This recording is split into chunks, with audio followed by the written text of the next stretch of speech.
Some of the greatest games ever were born out of desperation. Created by studios staring down bankruptcy or obscurity, with nothing left to lose. Sometimes a game isn't just a passion project. Sometimes it's a lifeline. Studios on the edge, developers pouring their last resources and hopes into a single game. If it failed, they might be done. But if it worked, well, the rest is history. Today, we're diving into the games that didn't just succeed, they changed their studio's direction forever. So, let's get started.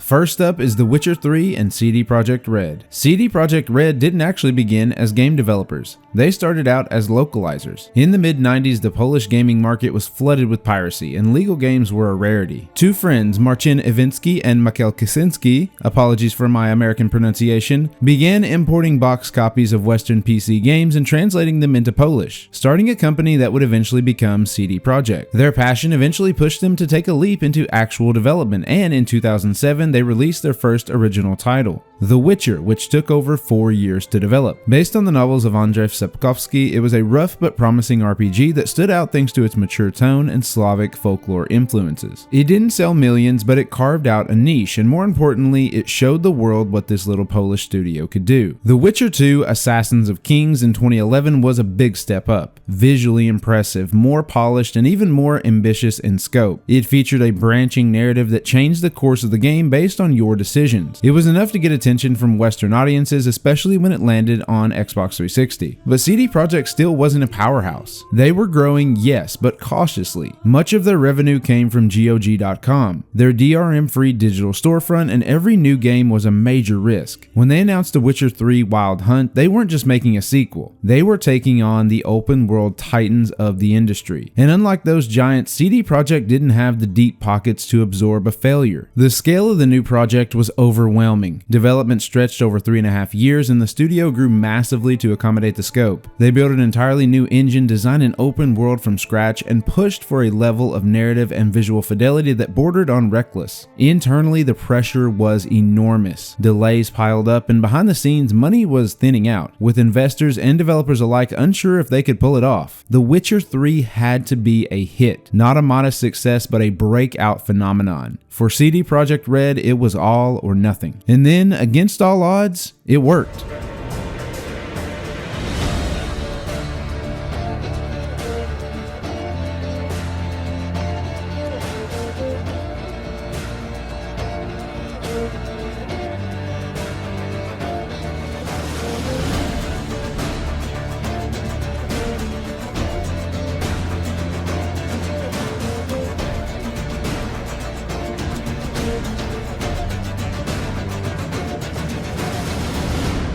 When The Witcher 3 Wild Hunt released in 2015, it was instantly hailed as one of the greatest RPGs ever made. Reviewers praised everything from the meaningful side quests to the morally complex characters. The Bloody Baron questline alone became legendary. The world of The Witcher 3 felt alive in a way that very few open worlds ever do, and players appreciated CD Projekt's approach. 16 free DLC packs, no microtransactions, and a developer that spoke openly and honestly with fans. Within weeks, The Witcher 3 had sold millions. Within months, CD Projekt Red went from an underdog to a global leader in RPG design, and the aftermath was massive. The Witcher 3 didn't just save the studio, it made them a symbol of what gamers believe game studios should be: passionate, creative, and connected to their audience. CD Projekt would ride this wave of success into their next big swing, Cyberpunk 2077, which came with its own set of triumphs and controversies. Still, no matter what came after, The Witcher 3 remains the game that changed everything. A desperate, all-in gamble that paid off and rewrote the studio's destiny.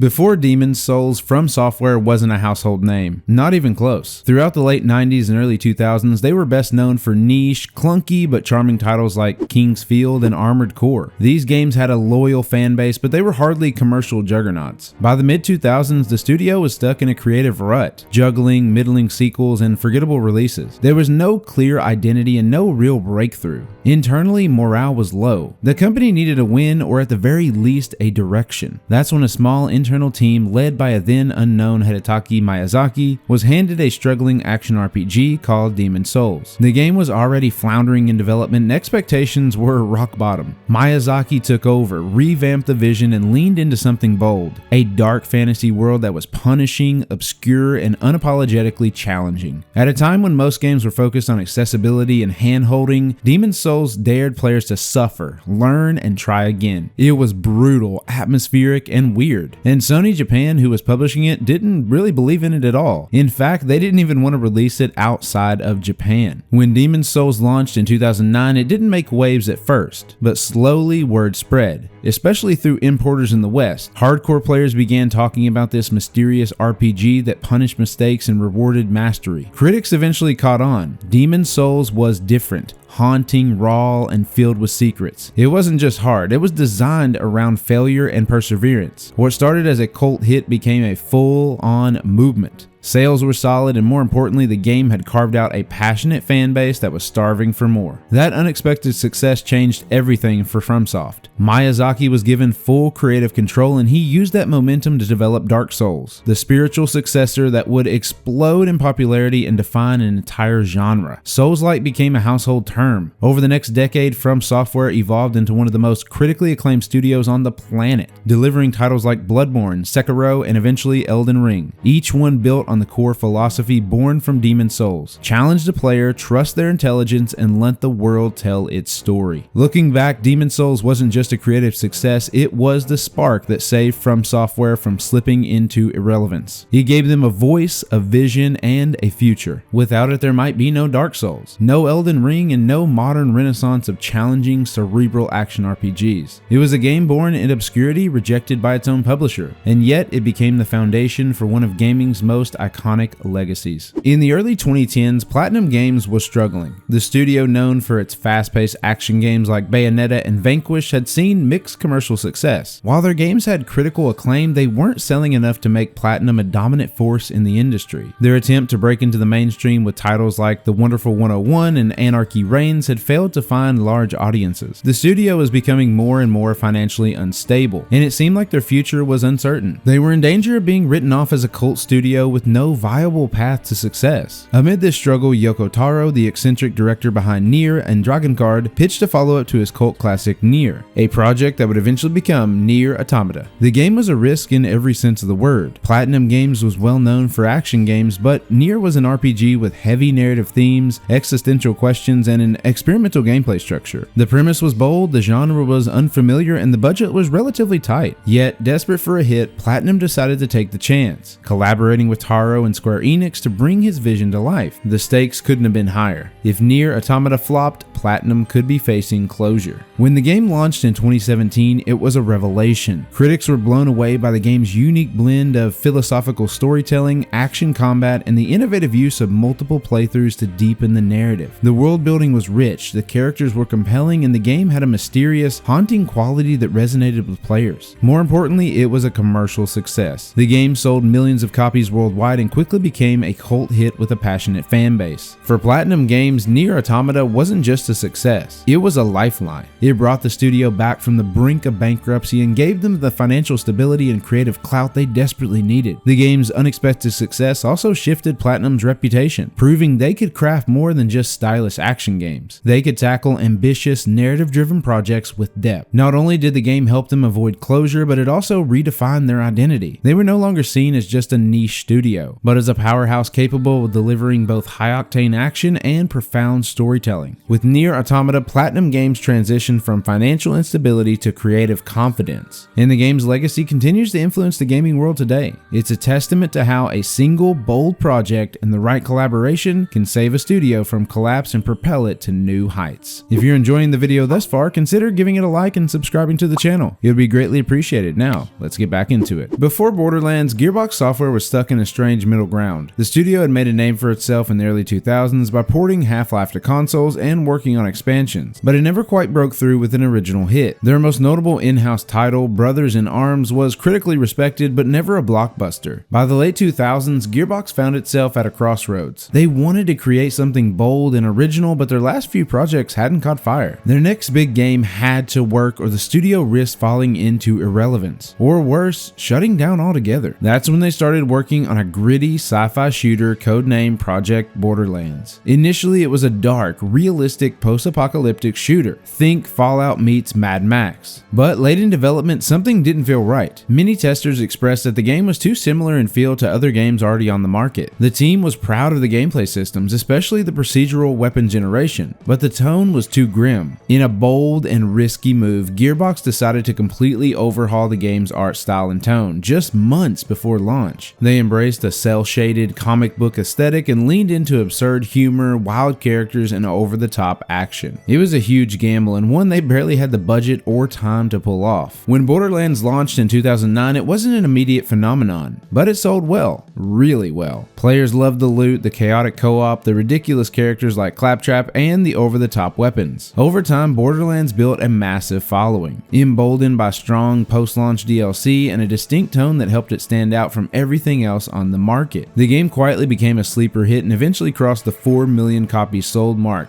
a huge success for a new IP. For Gearbox, it was a lifeline. Borderlands gave the studio a clear identity, the house of chaotic, stylish, loot-filled shooters with attitude. It led to a full franchise, with Borderlands 2 exploding in popularity and becoming one of the best-selling games of its generation. The series didn't just save Gearbox, it defined them. It brought financial stability, creative confidence, and enough clout to branch out into publishing, with Gearbox eventually becoming a multifaceted media company. The aftermath was transformative. Gearbox went on to create more Borderlands titles, spin-offs, and even shepherd the brand into film and television. While not every move they've made since has been universally loved, Borderlands gave them the foundation to survive and thrive. It was a last-ditch pivot that paid off in a massive way. A reminder that sometimes taking a risk and embracing your weird side is exactly what it takes to save the day. Let's talk about another Polish studio, one that came dangerously close to collapse, Techland. Before Dying Light, Techland had carved out a space for itself with games like Chrome and the Call of Juarez series. These games found some success, especially in Eastern Europe, but they weren't breakout hits. Then came Dead Island in 2011, a first-person RPG that, despite a clunky launch and mixed reviews, became a surprise success. It sold very well and put Techland on the map in a big way. For the first time, it felt like the studio had real momentum, but that success didn't last long. Techland had began work on Dead Island 2, but things quickly unraveled. A messy split with publisher Deep Silver left Techland without the rights to its own surprise hit. The IP moved on without them, and internally the team was disoriented and frustrated. They had just tasted global success only to watch the franchise slip through their fingers. And even worse, they had no clear backup plan, and the clock was ticking. Budgets were tight, investor confidence was shaky, and the industry was moving fast. For a moment, it looked like Techland might fade into obscurity, or worse, close its doors entirely. But instead of folding, Techland pivoted. They took the best parts of Dead Island, the melee combat, the open world structure, the zombie chaos, and reimagined them. The result was something riskier and more ambitious. Dying Light. This time they leaned into parkour-inspired movement, a punishing day-night cycle, and a more grounded survival horror tone. The game was a gamble, built with limited resources and under immense pressure. Everyone at the studio knew what was on the line. If Dying Light failed, there wouldn't likely be another chance. When Dying Light launched in 2015, expectations were modest, and early reviews were mixed, but players quickly latched on to the fluid traversal and the adrenaline rush of surviving after dark. Word of mouth did what marketing couldn't. The game's unique mechanics gave it staying power, and it snowballed into a major hit. Within its first year, Dying Light had sold millions of copies and gained a dedicated fan base. Suddenly, Techland had gone from struggling underdog to one of the most exciting studios in the genre.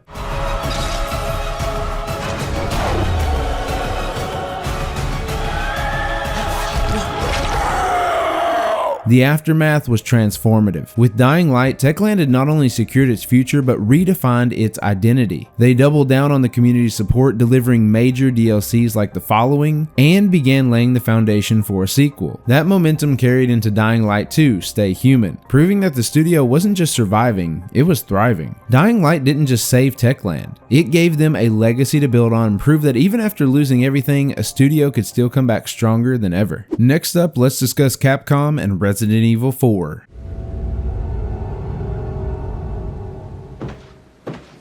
In the early 2000s, Capcom was struggling. The company had seen enormous success in the 90s with franchises like Street Fighter, Mega Man, and of course, Resident Evil. But by the time that Resident Evil 0 and Resident Evil Code Veronica rolled around, it was clear the formula was wearing thin. Tank controls, fixed camera angles, and clunky movement felt outdated in an era where other action games were evolving fast. Meanwhile, Capcom had made a series of commercial missteps, pouring resources into underperforming titles and spin-offs. Morale was low, revenue was slipping, and the once revered Japanese giant was starting to feel like it had lost its way. Desperate to reinvigorate Resident Evil and the company along with it, Capcom greenlit the fourth mainline game. What followed was one of the most chaotic development cycles in gaming history. Resident Evil 4 went through 4 completely different versions before landing on the one we know today. One early prototype eventually became Devil May Cry. Another was scrapped for being too supernatural. Time and money were slipping away and fans were losing faith. Capcom had one more shot to modernize the franchise. When Resident Evil 4 finally launched in 2005, it was nothing short of a revolution. Gone were the sluggish tank controls and static cameras. In their place was a new over-the-shoulder perspective, fluid aiming, dynamic enemy AI, and fast-paced combat that redefined the series. The game struck the perfect balance between horror and action, terrifying yet thrilling at every turn. It wasn't just a return to form, it was a reinvention. And most importantly, Resident Evil 4 sold fast, millions of copies across the GameCube, PlayStation 2, and later PC, helping Capcom climb out of its financial hole. The success of Resident Evil 4 was a turning point. Not only did it breathe new life into the franchise, but it gave Capcom the confidence and the capital to keep innovating. The game's influence spread far beyond its own series, laying the groundwork for modern third-person shooters and action horror titles. You can see its DNA in everything from Gears of War to The Last of Us. Capcom leaned into the momentum, launching a new era of stronger releases. From Dead Rising to the resurgence of Monster Hunter, the company that once felt stuck in the past was suddenly shaping the future of the industry. Today, Resident Evil 4 is remembered not just as one of the best games ever made, but as the game that saved Capcom. Without it, the company might have faded into irrelevance, another fallen giant from the golden age of gaming. But with it, they found a second wind, rediscovered their creative spark, and reclaimed their place among the industry's elite. Resident Evil 4 wasn't just a hit, it was a resurrection. Sometimes the best games come from the worst moments. Desperation forces risk, and risk can lead to greatness. These weren't just good games, they were lifelines, turning points, studio-saving miracles. What other games do you think saved their studios or franchises from going under? Drop your favorites in the comments, I'd love to hear what I missed. And if you enjoyed this video, consider checking out my previous one where I discussed 7 games so bad they actually killed their studios instead. I think you'll like it. Thanks for watching and I will see you next time.